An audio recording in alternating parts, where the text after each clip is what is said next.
This is Into the Story, the podcast where you learn English with true stories from all over the world. Stories that connect us and inspire you to get where you want to go.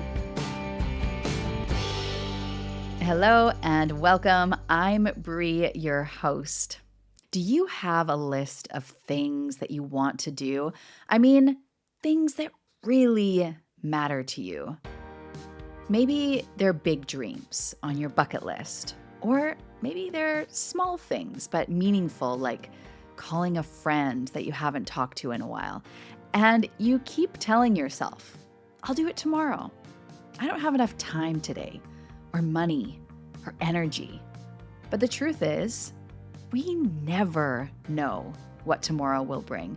And sometimes the thing that we've been putting off, the thing that really, truly matters, can't wait any longer. Today's story is very close to my heart. Today, we're going into the story of a road trip that I took with one of my sisters, Andrea, back in 2013. And you're going to see right away why this story means so much to me. So here we were, driving across the country with an oxygen tank, a pile of medications, and a lot of hope. Sometimes we wait for the perfect moment to do something important. But I hope by the end of this story, you ask yourself, what if today is already perfect enough? If you love this podcast, you'll love my free newsletter. Every few weeks, I send a short email with practical tips to help you express yourself naturally, speak with more confidence, and learn from the stories that we share here. It's made to make your English feel real, personal, and meaningful, just like this podcast. You can sign up at intothestorypodcast.com. And now it's time to look at 5 words and expressions that Andrea uses in her story today. The first word is glance, Glance. And to glance is to take a quick or very brief look at something. For example, he took a glance at the clock and ran out the door. Or she glanced at her notes before the test. Glance. Next, we have fade. To fade is to slowly disappear or become less noticeable. For example, the paint on the walls started to fade, or her voice faded as she walked away. Fade. Then we have blow something off. If you blow something off, it means that you ignore or skip something on purpose. For example, he blew off the meeting to go to the beach. Or she blew off class and went shopping instead. To blow something off. The next is an expression that is very self-explanatory. I think it is to not have a care in the world. When you don't have a care in the world, you feel totally relaxed and free from worry. For example, the kids ran through the park without a care in the world. Or on vacation, she didn't have a care in the world. To not have a care in the world. And finally, for something to land you somewhere. Now, this is when an action causes you to end up in a particular situation. For example, skipping class too often could land you in trouble, or her creativity landed her a job at a top design firm. For something to land you somewhere. As always, if you would like to get the free learning pack for this episode, visit intothestorypodcast.com. All right, let's get into the story. Andrea is standing at the checkout counter in the gas station. She hands the cashier some money and looks out the window. The mountains outside are so tall that she has to lean down to see the top. Is that all for you today? The cashier asks. Yes, that's everything. Thank you so much, Andrea replies. She takes her change, gives a small smile, and walks toward the door. I step out of the gas station and I just take a moment and just look at this beautiful, massive RV. It's huge, like a bus that carries passengers across the country. The windshield is so high, you need a ladder to clean it. And there's my little sister standing on a ladder, carefully scrubbing the glass and trying to reach from corner to corner. For a moment, I just stand there and watch. Look how small she is against this giant vehicle. And this man walks up to me. He has a curious look on his face. And he says, "I just have to ask, are you famous?" He says, pointing at the motorhome. I glance at her on the ladder and back at him, and I smile. And for a second, I think about telling him the truth, but then I say, yes, we are, and start giggling and walk away. The man looks satisfied, probably thinking we are some kind of celebrity or movie star. Like he was excited to go back to his car and tell his wife, we were right, they are famous. Bree, my sister, and I climbed back into the motorhome and buckled up, and we were taking off onto this small winding road through the mountains. And I'm just laughing as I tell Brienne what just happened. And it completely makes sense because we were so young and this thing looked like a movie star's motorhome that was touring the country. But Dad was actually in the back seat, laying down, taking a nap. About 10 days ago, we were in a hospital room with my dad. I had flown home from Spain to Canada to come to this hospital visit. And the doctor told us what I think we probably already knew. Dad didn't have much more time. There was no more treatment they could do for his cancer. 5 days ago, a nurse came to check on him at home. She asked how he was feeling, and Dad surprised us all by saying, "I want to travel across Canada." The nurse laughed, but then she saw we weren't joking. "That's a 4-week trip. You probably won't make it," she said, her voice serious. Dad shrugged and replied, "Fine, let's go to the Pacific. That's only 10 days. I could make it that far." After she finished her visit, the nurse pulled me aside and said, "That's not a good idea. He'll be in pain. You won't be able to take care of him properly in a motorhome." "You're right," I said, "but that's his dying wish. And today, it's a good day to start." That's what Dad used to always say. He had been an award-winning home builder and always made sure that his projects were finished on time. In Canada, that means you have to plan around the weather. So when the weather was good, he would say to his team, "Let's pour the concrete foundation today." The foundation, of course, is the most important part of a home. It's the base that everything is built on. And to pour concrete, you need good weather. So he'd say, "You never know what tomorrow will bring. There could be snow." So here we were, driving across the country with an oxygen tank, a pile of medications, and a lot of hope. It was so exciting, just like we were kids, going through the mountains. We stopped at a campground just 300 kilometers from home. Bree and I set up camp quickly. Dad had taught us how to be good campers when we were kids, and we use those skills now. When we finished setting up, it was already the evening and time for some dinner. But Dad wasn't hungry. The nurse had warned us that this would probably happen. His appetite was fading, and his mouth was really sensitive from all of the medication he was taking. So me and Andrea offered him a protein drink, but he said no. Then Andrea said, "What about some ice cream?" And he agreed.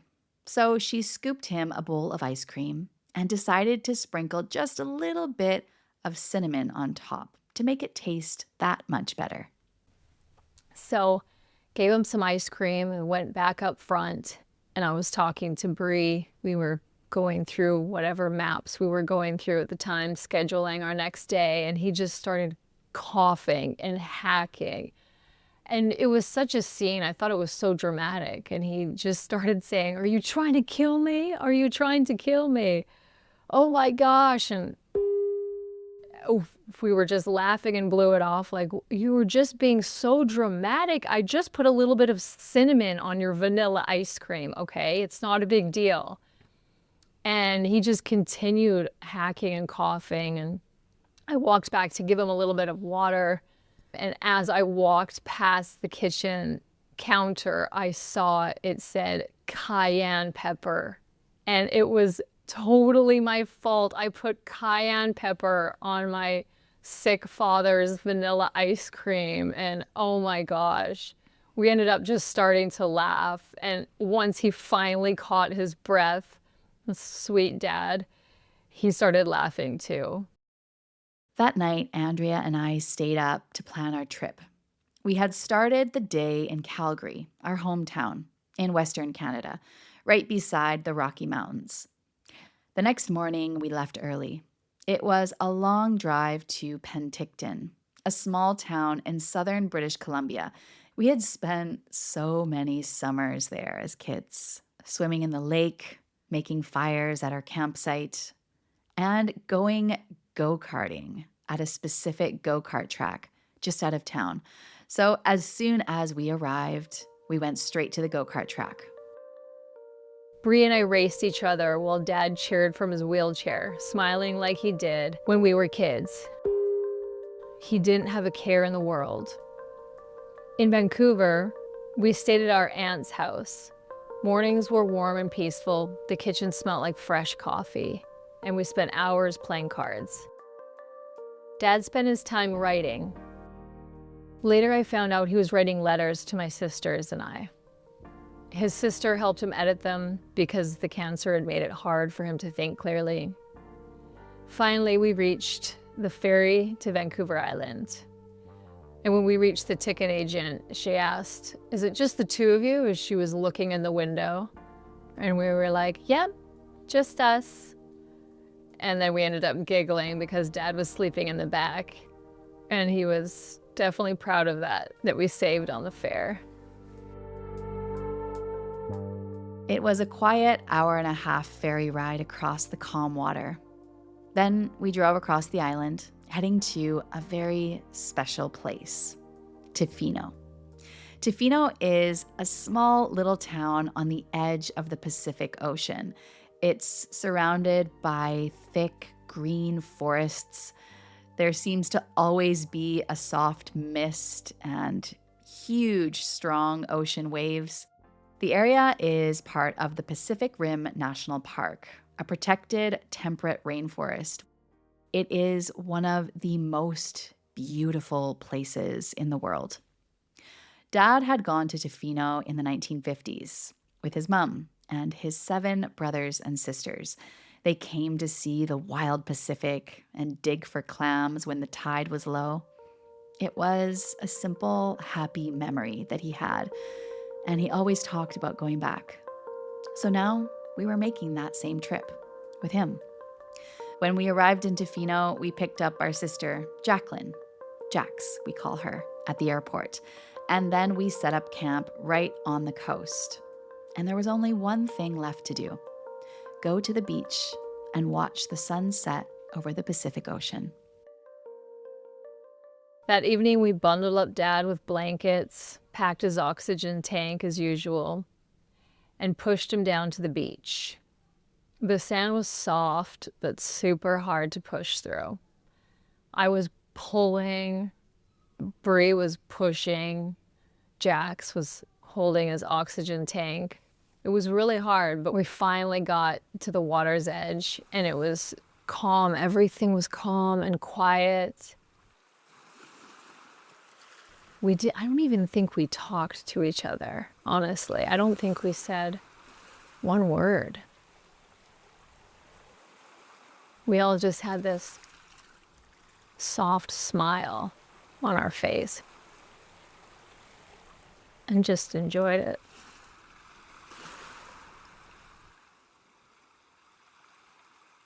The trip back was harder. In Tofino and later in Nelson, Dad had medical emergencies that landed us in hospitals. But each time, the staff was kind and understanding.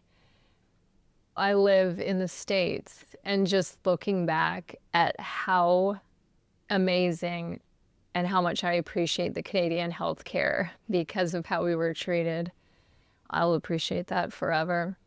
So it really wasn't easy. There was a couple trips on the way back that we had to do that. But again, the beautiful, positive, fun memories we had outweighed any of that. We called home and told everyone that we were moving up Dad's celebration of life. He didn't want a funeral. He planned his own party, and he wanted to make it there. And we ended up making it back just in time. The party was everything Dad had hoped for. Friends, laughter, love. He had this big comfy chair, and everyone lined up for hours and said their goodbyes to him. It was sad. There were tears, there were laughter, there was champagne. It was so amazing to me that the will, like his will, was to make it to the coast, was to make it back for that party. He wanted to see everyone. He wanted to say goodbye to everyone. And right after that party, he just went to sleep. And we hugged him and we said, "It's okay. You can go."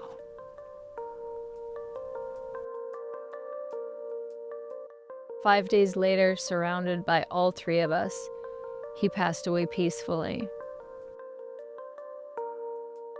In my life, I've had many adventures, but this road trip was the most beautiful and priceless journey of all. Living like you're dying teaches you something important. We all are. So if there's something that you're dreaming of doing, something important, then do it. Don't wait, because tomorrow there might be snow. Today, Andrea is a master scuba instructor, and this is actually her second time on Into the Story. If you'd like to hear more from her, then go back and listen to episode number 14, where she shares an unforgettable adventure from one of her dives while she was living in Mexico. I hope that you enjoyed this story. Thank you so much for listening. If you haven't already, make sure to follow Into the Story so that you never miss a new episode. If today made you feel something or just think a little bit deeper, leaving a 5-star rating and review is a small but powerful way to support the show. I read every single one, and it truly means the world to me. That's all for today, folks. Until the next time, I hope that you have a good time, or at least a good story to tell.